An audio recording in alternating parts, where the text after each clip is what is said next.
সুনামগঞ্জের জগন্নাথপুরে ধর্মীয় অনুষ্ঠান থেকে বাড়ি ফেরার পথে মইয়ার হাওরে ঝড়ের কবলে পড়ে নৌকাডুবিতে 4 জন নিখোঁজ হয়েছে।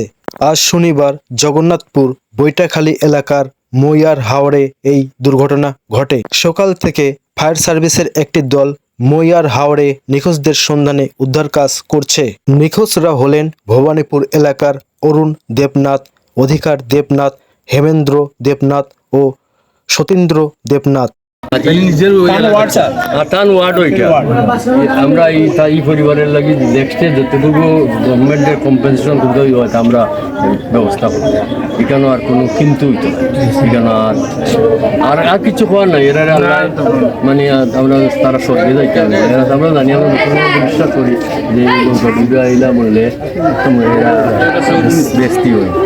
এলাকাবাসীর সূত্রে জানা যায়, হিন্দু সম্প্রদায়ের ধর্মীয় অনুষ্ঠান শেষে বাড়ি ফেরার পথে ডিঙ্গি নৌকা ডুবে যায়।